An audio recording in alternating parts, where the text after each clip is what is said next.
Right Ramakrishna గారు sir నమస్కారం. నమస్కారం. వినిపిస్తుంది రామకృష్ణ? ఒక్క నిమిషం వినపడుతుందండి.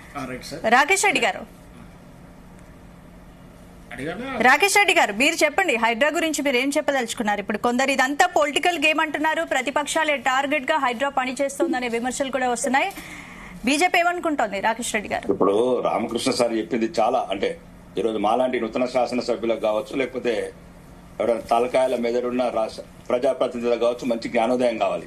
ఓకే, రామకృష్ణ సార్ చెప్పింది జీవో నెంబర్ 157 కావచ్చు, సుప్రీంకోర్టు ఆర్డర్స్ కావచ్చు, లేకపోతే ఒక ప్రభుత్వాల ప్రయారిటీస్ ఏంది. ఫస్ట్ ముఖ్యంగా ఇది నేను వ్యక్తిగతంగా ఒక ప్రజాప్రతినిధిగా ఒక శాసనసభ్యుడిగా చెప్తున్నానండి.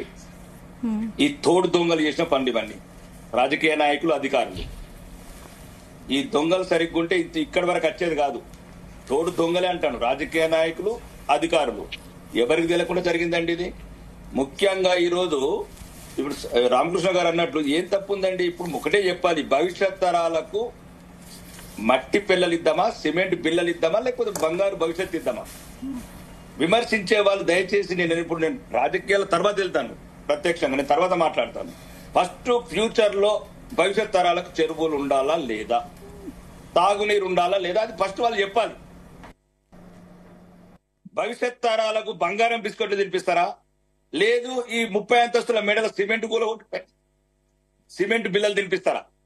నోరుంది కదా అని ఇప్పుడు ఒక్కటే, ఎవరండి అధికారులు? రంగనాథ్ గారు ఎవరో నాకు తెలియదు, కానీ is dynamic officer. Dynamic officer. ఎవరు మొన్న అతను కొత్తవాళ్ళు ఎవరు ఉండేది, శ్రీనివాసరెడ్డి గారు, డైనామిక్ ఆఫీసర్స్, ఆనెస్ట్ ఆఫీసర్. ఉన్న ఒక్కరిద్దరిని కూడా మనం ఏదో వ్యక్తిగతంగా, రంగనాథ్ గారికి ఏమున్నదండి, ఈరోజు హైడ్రా ఉంటే హైడ్రా ఉంటాడు, కడ్రా ఉంటే కడ్రా ఉంటాడు, కాదు పోయి నువ్వు ఏ డిపార్ట్మెంట్ లో కూడా ఆ డిపార్ట్మెంట్ పోతాడు. అధికారులను వ్యక్తిగతంగా టార్గెట్ చేయడము, ఇది ఒక హైదరాబాద్ భవిష్యత్ తరాలకు మంచిది. కానీ ఒకటి ఈ రేవంత్ రెడ్డి గారి చిత్తశుద్ధి మీదనే అనుమానం. ఈ రేవంత్ రెడ్డి గారు గౌరవనీయ ముఖ్యమంత్రి గారు, ఎందుకంటే అతను మాట్లాడే అన్ని మాటలు వేరు, చేతలు వేరు. అతను ఇదే కాదు, కాళేశ్వరం కావచ్చు, లేకపోతే టెలిఫోన్ ట్యాపింగ్ కావచ్చు, పార్టీ ఫిరాయింపుల మీద కావచ్చు, ఇంకా రకరకాలు. అతను మాట్లాడిన దానికి 100% విరుద్ధంగా అతని ప్రయత్నాలు ఉన్నాయి. ఉదాహరణకు సింపుల్ గా చెప్తున్నాను, కాళేశ్వరం ఎటుపోయిందో 1,00,000 కోట్ల అవినీతి లేదు.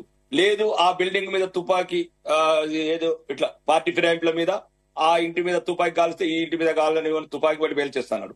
ఇట్లాంటి వాటి మీదనే అనుమానం. రేవంత్ రెడ్డి గారి క్యారెక్టరు, అతని మాటలు, అతని చేతుల మీద తప్ప హైడ్రా ఇస్ 100% పర్ఫెక్ట్. రెండోది ఏంటంటే దీంట్లో ఒక్కటే ఉన్నది, గౌరవనీయ అతను ఆఫీసర్ రంగనాథ్ గారు ఒక మాట అన్నారు, ఏమని, మేము నివాసం ఉన్న ఇప్పుడే కూలుస్తలేము, అది ప్రభుత్వ నిర్ణయము. ఎవరైతే ఆక్రమించి ఇట్లా విల్లాలు కట్టినరో, రకరకాలు కట్టినరో, లేకపోతే షెడ్యూలలో వేసి రకరకాల పేర్లతో ఆ FTL కావచ్చు, బఫర్ జోన్ కావచ్చు ఆక్రమించారో వాళ్ళని గొలవడుతున్నాం. ఇది చాలా సంవత్సరాల నుంచి వాళ్ళు గవర్నమెంట్ నిర్ణయం తీసుకోవాలన్నది. మేము గవర్నమెంట్ కూడా చెప్తున్నాం, పేదవాడికి ఎట్టి పరిస్థితులు నష్టం జరగదు. అంటే ఎవరిని వదలమని కాంగ్రెస్ ప్రభుత్వం చెప్తోంది, రేవంత్ రెడ్డి చెప్తున్నారు. మరి సామాన్యుల ఇళ్లనే హైడ్రా అధికారులు తొలగిస్తూ చెప్పింది అతను. ఒకసారి మనం కొన్నిసారి దాన్ని అనవసరంగా పొలిటికల్ రంగు అర్థం కాదండి. ముఖ్యమంత్రి గారు చిత్తశుద్ధి చూద్దాము, అధికారుల చిత్తశుద్ధి చూద్దాము. ఏదైనా ఇది భవిష్యత్ తరాలకు ఒక మంచి కార్యక్రమము, దీన్ని అందరూ సపోర్ట్ చేయాలి. కానీ దీంట్లో ఉన్న లొసుగులను మనం ఎత్తి చూపాలి. ఒకవేళ దీన్ని బేస్ చేసుకొని చాలా మంది అంటున్నారు 1,000 కోట్ల అవినీతి జరుగుతుందని, అవన్నిటి మీద వ్యవస్థలన్నీ పనిచేయాలి. అవసరమైతే CBI కావచ్చు, ACBలు కావచ్చు. ఇప్పుడు ఏదో ఒక రకంగా నాకు తెలిసిన కూడా చాలా మంది అంటున్నారు, మేము ఆపుతాము, మీకు FTL ఉంటే మీకు ఏం కాదు. నా దగ్గరికి చాలా మంది వస్తున్నారు, గౌరవ శాసనసభ్యులు నా దగ్గర చాలా మంది వస్తున్నారు. ఇక్కడ అతని దగ్గరికి వెళ్తే ఆపాడు, ఇతని దగ్గరికి వెళ్తే ఆపాడు. ఇవన్నీ జరగకూడదని కోరుకుంటున్నాను. ముఖ్యంగా తెలంగాణ సమాజం తీవ్రంగా చూస్తున్నది. ఇదే కాదు, నా 87 నా గ్రామంలో, నా కాన్స్టిట్యూన్సీలో 90 గ్రామాలు ఉన్నాయి. 90 గ్రామాల్లో 90 చెరువులు చెరబెట్టారు కొడుకులు. ప్రతి ఒక్కరు సగం చెరువు అయిపోయింది. నేను 8 నెలల నుంచి మొత్తుకుంటున్నాను ఆఫీసర్లకు, ఇరిగేషన్ కు, రెవెన్యూకు, దయచేసి ఆ చెరువులన్న చెర విడిపించండి. భవిష్యత్ తరాలకు తాగునీరు, గేదెలకు, పశువులకు నీరు కావాలని ఒక్క ఆఫీసర్ రెస్పాండ్ కావట్లేదు. నేను ఇప్పుడు చెప్తున్నాను, ఈరోజు ధైర్యంగా చెప్తున్నాను, చూడండి మీ ముఖ్యమంత్రి గారే ఈ రోజు హైడ్రాని పెట్టాడు, ముందు నా చెరువులన్నీ క్లీన్ చేయని చెప్తున్నాను. ఇది ఒక్కటే దయచేసి ఎవరైనా సరే రాజకీయ చిత్తశుద్ధి మీదనే అనుమానం తప్ప ఇది ఒక్కటే, పేదలకు అన్యాయం జరగదని కోరుకుంటున్నాం. భారతీయ జనతా పార్టీ సిద్ధాంతం ఏంటంటే పేదలు గాని, మధ్యతరగతులు గాని వాళ్ళకి నష్టపరిహారం ఇచ్చి అవుటర్ రింగ్ రోడ్ పక్కన కావచ్చు, వాళ్ళకి సరైన ప్లేస్లలో చాలా 100 ఎకరాలు ఉన్నది, వేలాది ఎకరాలు ఉన్నది, వాళ్ళకి అక్కడ మనం ప్రత్యేకంగా చూపిద్దాం. కానీ ఇక్కడ జరగాల్సింది ఏంటంటే ఎవరైతే పెద్ద పెద్ద తలకాయలు ఉన్నదో, ఉదాహరణకు ఓవైసీ బ్రదర్స్ కావచ్చు, ఉదాహరణకు కల్వకుంట్ల తారక రామారావు గారు కావచ్చు, ఇంకా పెద్దవాళ్ళు ఎవరు మన ఇంకా చాలా మంది ఉన్నారు, పేర్లతో సహా చెప్తాను నేను. మహేందర్ రెడ్డి గారు కావచ్చు, ఇట్లాంటి పేరు ముందు వాళ్ళని గూలగొట్టండి. ఈ ఓవైసీకి చెందిన కాలేజీకి మాత్రం నోటీసులతో సరిపెట్టడం సరైందేనా? ఓవైసీ విషయంలో రేవంత్ రెడ్డి కొంత వెనక్కి తగ్గారనుకో. ఎఫ్టీఏలో నోటీసులు ఇచ్చే అవసరం లేదండి. ఎఫ్టీఏలో నోటీస్ ఇచ్చే అవసరం లేదు. ఎవరు చెప్పారండి? చెప్పాడు రేవంత్ రెడ్డి గారు. నేనేమంటున్నానంటే పెద్దవాళ్ళని ముందు కూలగొట్టండి, ప్రజలకు నమ్మకం కలగని.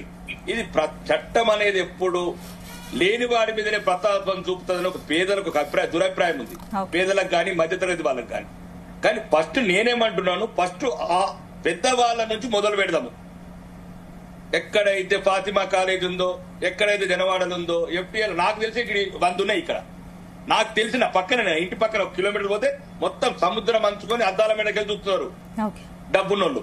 అవి కూలగొట్టండి ముందు డబ్బున్నోళ్ళు అందరి 100 ఎకరాలు 1000 ఎకరాలు 1000 కోట్లు ఆస్తున్నాడు ఎవడైతే నదిని అనుకొని ఈ ఎఫ్టీఎల్ జోన్ ఉన్నాడో ఈ లేఖలను పట్టుకొని వాళ్ళని కూలగొట్టిన తర్వాత ప్రజలకు నమ్మకం కలుగుతుంది.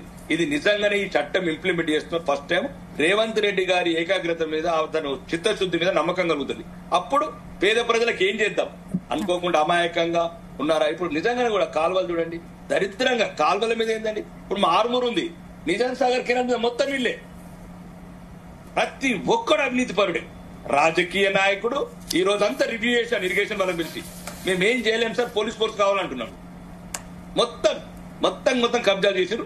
ఇది హైదరాబాద్ లో ఒక మంచి శుభసూచకం. ప్రభుత్వాలు ఏదైనా, పార్టీలు ఏదైనా, నాయకులు ఎవరైనా నిజంగా దీంట్లో చిత్తశుద్ధి ఉంటే మాత్రం నేను ఒక వ్యక్తిగతంగా చెప్తున్నా, నేను భవిష్యత్ తరాలకి ఇది ఒక బంగారు గిఫ్ట్ అని చెప్తున్నా. నేను ఓకే, రేవంత్ రెడ్డి గారు చిత్తశుద్ధి లేదు చూద్దాం, ముఖ్యంగా చూద్దాం. రాజకీయ నాయకులు కూడా కొద్దిగా అదుపు పెట్టుకోవాలి. అధికారుల మీద వ్యక్తిగతంగా విమర్శించద్దు. మనం ఉన్నడే 110 మంది లేరు మంచి అధికారులు.